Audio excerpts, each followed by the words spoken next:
The U.S. House of Representatives voted to impeach President Donald J. Trump this week, making him the third president in U.S. history to be formally impeached. The House voted on party lines to approve 2 articles of impeachment against the president, the first for abuse of power, the second for obstructing Congress.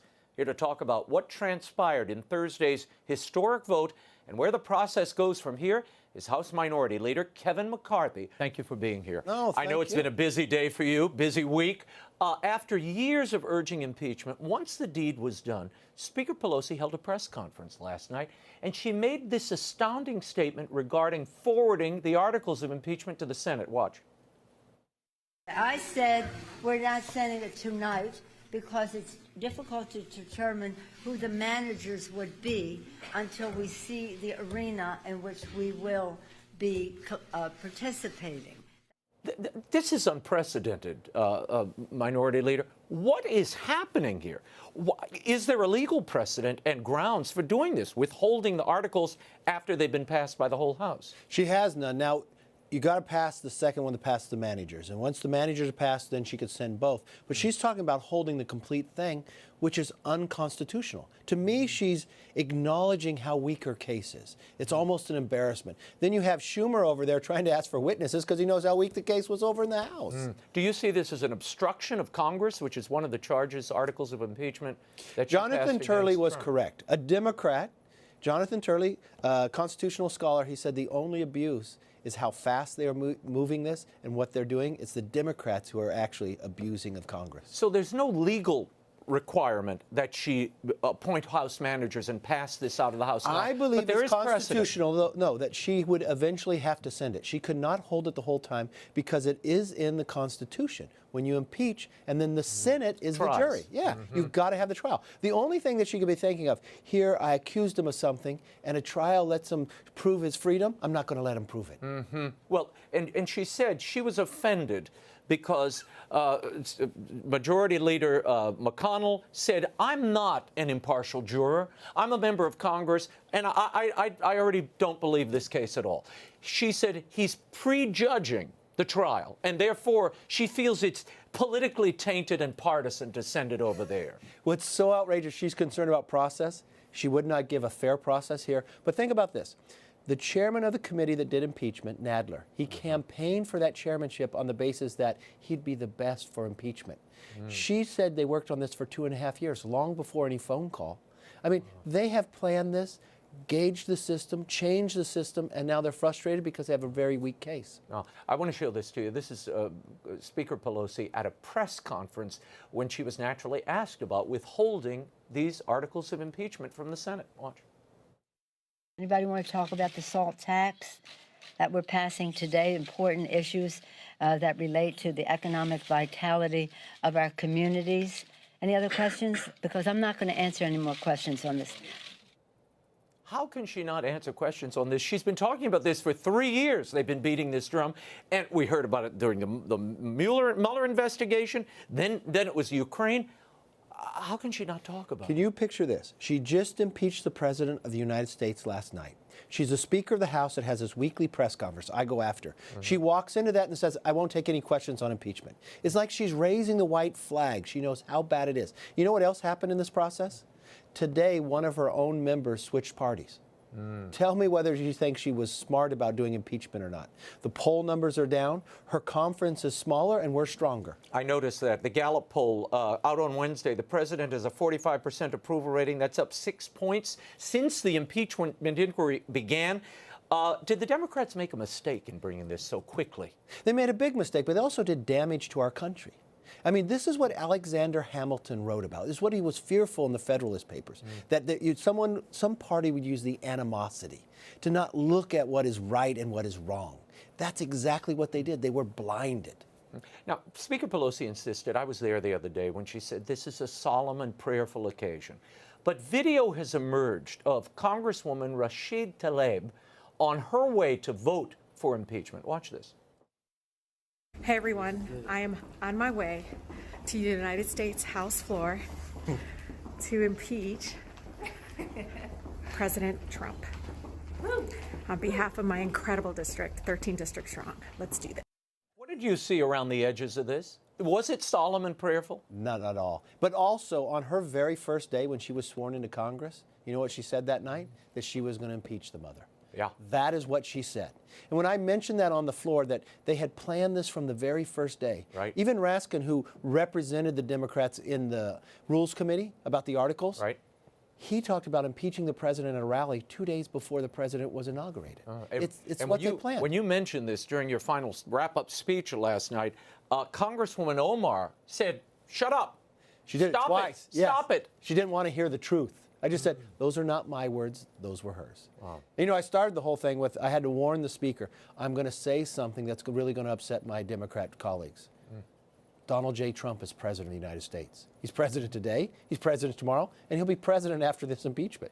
This is Senator Mitch McConnell on the next step of impeachment, the Senate trial, and then I want your reaction. Speaker Pelosi suggested that House Democrats may be too afraid to even transmit their shoddy work product to the Senate. Mr. President, it looks like the prosecutors are getting cold feet in front of the entire country and second-guessing whether they even want to go to trial. What do you expect to see from the Senate? What happens next, and how soon do you think it'll happen? Well, I would think it won't happen until the first of the year. And then it's pretty clear what has to happen. The Chief Justice comes in, seats at the top, senators have to be in their chairs, can't have their phones, they have to listen, just like a jury. But what's interesting to me is that Nancy Pelosi is trying to influence. She's fearful of what witnesses they can call. They want to game the system of what we can do. We have due process in here. And it's pretty much what Mitch McConnell said. It seems like they're afraid of actually having sunlight put on this case. Do you support an extended trial with witnesses from both sides? You know what? If they want to call a witness, that's fine, but I don't think there's much there. I wouldn't dismiss it out of hand. Take a week or two and see. But we have been through so much in the House. It's so interesting that all those witnesses that only the Democrats could choose, not one of them could find something to impeach this president on. The trade deal that the president has labored years to renegotiate. Bob Lighthizer, who we both know, dug in back and forth. I mean, people thought this would never happen. It happened. You all passed it today. Nancy Pelosi says this is a Democratic achievement. She got enforcement in there. You would say what? I would say she talked about 1% of the entire bill for the president to even get this done. And remember, Mexico's our #1 trader, Canada's #2, and we are trying to have a deal with China. Had she pulled this bill up anytime during the year, we would have been stronger in our negotiations. The only reason this bill came to the floor is because she impeached the president last night. She could not end on this. And it really, she got the moderates to vote for impeachment because she'd bring USMCA up.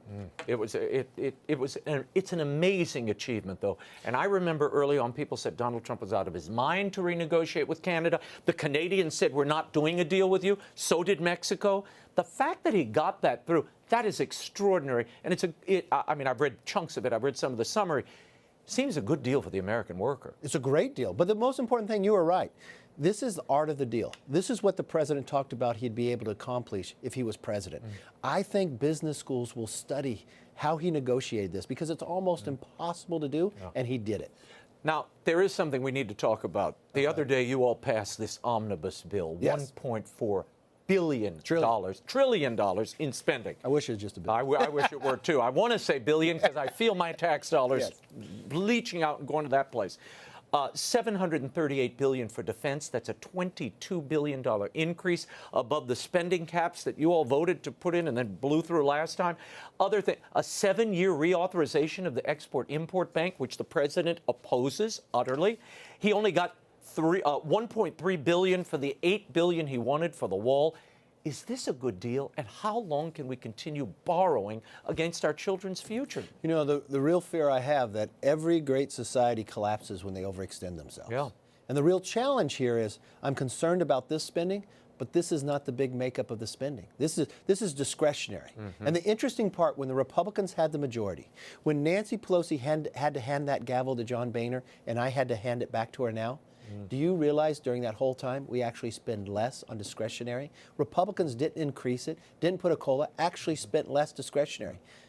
Nancy Pelosi comes in the speaker, already blows it. Makes the spending go higher. That's the challenge this poor president has. He needs a Congress that has a majority in there of Republicans that can help him. This is the challenge that we're going for. Now, rebuilding our military is smart, because what happened was Obama pretty much decimated it. We had to rebuild planes and others. That's making the country safer, also making the world safer. That's a smart move. But there are a few good things in here. When you talk about the pro-life, all those riders we were able to win when we were in the majority, we kept them. But Planned Parenthood is funded again in this. And one element of it where they go from outside. But we kept all the elements of what they were trying to do with this Democrat majority. So we were able to change something. Before I let you go, you only need 18 seats to take the gavel. Yesterday yourself. was 19, today's 18. Oh, 18 today. So Yeah. you're moving in your direction. Yes. How close do you think you'll get? Do you think you get the gavel back? I believe we get the gavel. There are 30 Democrats sitting in seats that Trump carried. But there are 55 seats we could actually play in. If you look at the polling today, you look at the recruits of what we've been able to do. We have more women Republican running today than ever in the history. We have 120 more candidates filed today than we did at 2010 at this time when we beat 63 Democrats. I'm telling you, this is the moment in time, and we have more intensity on our side based upon what the Democrats have done. And what are they going to run for re-election on? That they've offered more subpoenas than laws? I don't think that works. Leader McCarthy, thank you for your time. Thank you you for coming, and we'll see you in the new year. Appreciate it.